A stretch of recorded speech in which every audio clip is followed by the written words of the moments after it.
إن سعيكم لشتى فأما من أعطى واتقى وصدق بالحسنى فسنيسره لليسرى وأما من بخل واستغنى وكذب بالحسنى فسنيسره للعسرى. നരകത്തിലേക്കുള്ള വഴി എളുപ്പമാകുന്നവരുണ്ട്, നരകത്തിലേക്കുള്ള വഴി ചോദിക്കുന്നവരുണ്ട്, നരകത്തിലേക്കുള്ള വഴി വേണമെന്ന് പറയുന്നവരുണ്ട്. മഹദി ഉമ്മു ഹബീബ റളിയല്ലാഹു അൻഹാ അല്ലാഹുവിന്റെ റസൂലിന്റെ ഭാര്യയാണ്. അവർക്ക് മുമ്പ് ഒരു ഭർത്താവ് ഉണ്ടായിരുന്നു. ആ ഭർത്താവ് അബ്ദുല്ലാഹി ഇബ്നു ജഹ്ഷ്. ആ ഭർത്താവ് മക്കയിൽ നിന്ന് എത്യോപ്യയിലേക്ക് ഹിജ്റ പോയ ആളാണ്. ആദ്യത്തെ ഹിജ്റ തന്റെ ഭാര്യയോടൊപ്പം. ഭാര്യ ആരാണെന്നറിയോ? മഹാനായ അബൂ സുഫിയാൻ ഇബ്നു ഹർബ് റളിയല്ലാഹു അൻഹു. ഒരുപാട് കാലം ഇസ്ലാമിന്റെ ശത്രുചേരിയിൽ ഉണ്ടായിരുന്ന അബൂ സുഫിയാൻ എന്നവർ, അവരുടെ പ്രിയപ്പെട്ട മകൾ, അവരുടെ മറ്റൊരു പേരാണ് റംല ബീവി. അവരെയാണ് ഉമ്മു ഹബീബ എന്നും അറിയപ്പെടുന്നത്. അവരുടെ ഭർത്താവ് അബ്ദുല്ലാഹി ഇബ്നു ജഹ്ഷ് എന്നവർ എത്യോപ്യയിലേക്ക് എത്തിയപ്പോ അവിടെ ക്രിസ്ത്യാനികളാണ്. ക്രിസ്ത്യാനികൾ കള്ളു കുടിക്കുന്നുണ്ട്. ഇയാൾക്ക് കള്ളു കുടിക്കണം.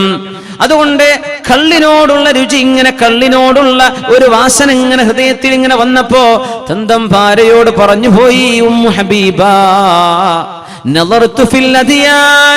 نظرت في الأديان فما رأيت دينا خيرا من النصرانية. എല്ലാ മതങ്ങളെ പറ്റിയും ഞാൻ ഇങ്ങനെ ആലോചിച്ചു നോക്കുമ്പോ ക്രിസ്തു മതത്തെക്കാളും നല്ല മതം ഞാൻ കാണുന്നില്ലല്ലോ. കള്ളുകുടിക്കാൻ തോന്നിയിട്ട് പറഞ്ഞതാ.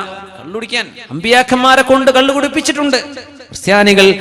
അള്ളാഹുവിന്റെ പ്രവാചകന്മാരെ കുറിച്ച് കള്ളക്കഥകൾ എഴുതി വെച്ചിട്ടുണ്ട് ബൈബിളിൽ. ദാവൂദ് നബി അലൈഹിസ്സലാം നഗ്നരായി കള്ളുകുടിച്ച് കിടന്നിട്ടുണ്ടെന്ന് എഴുതി വെച്ചിട്ടുണ്ട്. വിശുദ്ധ ഖുർആൻ രേഖപ്പെടുത്തിയല്ലോ. ആഭാസങ്ങളൊക്കെ എഴുതിയത് കള്ളുകുടി അനുവദിക്കപ്പെടാൻ പ്രവാചകന്മാർ ചെയ്തതാണെന്ന് പറഞ്ഞ് ജനങ്ങളുടെ മുമ്പിൽ തങ്ങളുടെ തിന്മകളെ ന്യായീകരിക്കാൻ അങ്ങനെ കള്ളുകുടിച്ചിരുന്ന എത്യോപ്യക്കാരായ ക്രിസ്ത്യാനികളെ കണ്ടപ്പോ അബ്ദുല്ലാഹി ഇബ്നു ജഹ്ഷ് എന്നവർ പറഞ്ഞു, ഞാൻ ഇനി മുതൽ ക്രിസ്ത്യാനിയാവുകയാണ്. പെണ്ണാണ് അവിടെ പറഞ്ഞത്, റംല ബീവിയാണ് പറഞ്ഞത്. അല്ലാഹുവിനെ സൂക്ഷിക്കിൻ ഭർത്താവേ. കള്ളുകുടിയന്മാരെ കണ്ടപ്പോ ഏതാനും കള്ള് ഷാപ്പ് കാണുമ്പോഴേക്കും അല്ലാഹുവിനെ മറക്കുകയാണോ? മദ്യക്കുപ്പികൾ കാണുമ്പോഴേക്കും അല്ലാഹുവിനെയും ഖബറിനെയും മറക്കുകയാണോ? പരലോകം മറക്കുകയാണോ? നമുക്കത് പാടില്ലല്ലോ എന്ന് മഹദി റംല ബീവി പറഞ്ഞിട്ടും കേൾക്കാതെ ക്രിസ്ത്യാനികളെ പോലെ മാല ധരിച്ച് ക്രിസ്തു മതത്തിലേക്ക് മതം മാറിയ അബ്ദുല്ലാഹി ഇബ്നു ജഹ്ഷ്. റംല ബീവി റളിയല്ലാഹു അൻഹ സങ്കടപ്പെട്ടിട്ടുണ്ട്. അതിൽ തന്റെ ഭർത്താവ് ക്രിസ്ത്യാനിയായതിൽ സങ്കടപ്പെട്ട് ഉടനെ തന്നെ അവർ പറഞ്ഞു, നിങ്ങൾ ഇസ്ലാം എന്ന മതം മാറിയാൽ ഉടനെ തന്നെ ത്വലാഖ് സംഭവിക്കും.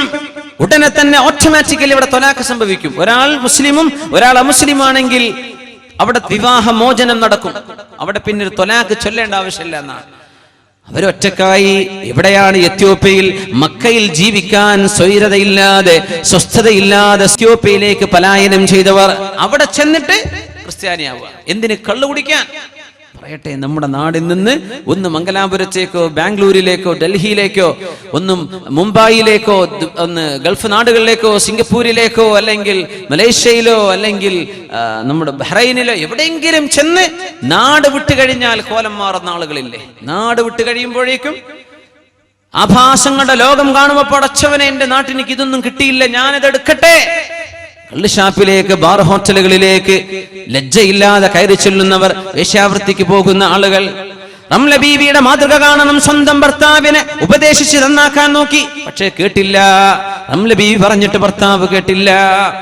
ആ വാർത്ത കേട്ടപ്പോഴാണ് മദീനയിൽ നിന്ന് റസൂലുള്ളാഹി സ്വല്ലല്ലാഹു അലൈഹി വസല്ലം റംല ബീവിയോട് ഒറ്റക്കാണെങ്കിൽ അവരെ കല്യാണം കഴിക്കാൻ ഞാൻ ഒരുക്കമാണെന്ന് പറഞ്ഞ് അല്ലാഹുവിന് വേണ്ടി തന്റെ ഭർത്താവിനെ ഉപേക്ഷിച്ചു പോയ ഉമ്മു ഹബീബ റളിയല്ലാഹു അൻഹുവിനെ ലോകത്തിന് ഒരാൾക്കും കിട്ടാനില്ലാത്ത മഹത്വം ലഭിക്കാൻ പോകുന്നു. അല്ലാഹുവിന്റെ റസൂൽ മുഹമ്മദ് മുസ്തഫ സ്വല്ലല്ലാഹു അലൈഹി വസല്ലം തങ്ങൾ ഇനി മുതൽ അവരുടെ ഭർത്താവാകാൻ പോവുകയാണ്. നിക്കാഹിന്റെ വിവരം നജാഷി രാജാവാണ് പറയുന്നത്. അവിടെ ചടങ്ങുകളായി നിശ്ചയമായി കഴിഞ്ഞു. പിന്നെ മദീനയിലേക്ക് 6 വർഷം കഴിഞ്ഞ് തിരിച്ചു വന്നപ്പോ അവരെ നിക്കാഹ് ചെയ്ത് ജീവിതത്തിലേക്ക് കൂട്ടി സ്വീകരിക്കുകയും സത്യവിശ്വാസികളോട് മുഴുവനും النبي أولى بالمؤمنين من أزواجهم وأزواجه أمهاتهم നമ്മുടെ ഉമ്മമാരാണ് നമ്മുടെ മാതാക്കളാണ്. അള്ളാഹുവിന്റെ റസൂലിന്റെ ഭാര്യമാർ ആയിഷ ബീവി റളിയല്ലാഹു അൻഹ നമ്മുടെ മാതാവല്ലേ, ഉമ്മുൽ മുഅ്മിനീനല്ലേ. റംല ബീവി ഇപ്പോൾ ഉമ്മുൽ മുഅ്മിനീൻ, മുഅ്മിനീങ്ങളുടെ മാതാവാണ്. ആ ഒരു ഭാഗ്യം മഹദി ഉമ്മു ഹബീബ് റളിയല്ലാഹു അൻഹയ്ക്ക് ലഭിക്കുകയും നരകത്തിലേക്ക്, ശിക്ഷയിലേക്ക് തന്റെ ഭർത്താവ് കള്ളുകുടിയുമായി നരകത്തിലേക്ക് തിരിച്ചു നടക്കുകയും ചെയ്യുമ്പോൾ സൂറത്തുൽ ലൈലിലെ ആയത്തൊന്ന് ഇങ്ങനെ ഓതി നോക്കിൻ. വമാ ഖലഖൽ ദകറ വൽ ഉൻസ ഇന്ന സഅയകും ലശത്താ. നിങ്ങളുടെ കർമ്മങ്ങൾ വ്യത്യസ്തമായി പോയല്ലോ. നിങ്ങളിൽ നന്മയെ ഇഷ്ടപ്പെടുന്നവരുണ്ട്, തിന്മയെ ഇഷ്ടപ്പെടുന്നവർ, നന്മയെ സ്വീകരിക്കുന്നവർ, തിന്മയെ സ്വീകരിക്കുന്നവർ, നന്മയുടെ പക്ഷത്ത് പ്രയാസം സഹിച്ചു നിൽക്കുന്നവർ, തിന്മയെ യഥേഷ്ടം സ്വീകരിക്കുന്നവർ.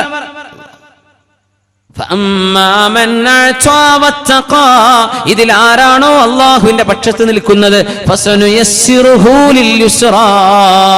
അവർ സ്വർഗത്തിന്റെ വഴിയിലേക്കാണ്. അതിലൊരു പക്ഷേ ഒരുപാട് നഷ്ടപ്പെട്ടേക്കും.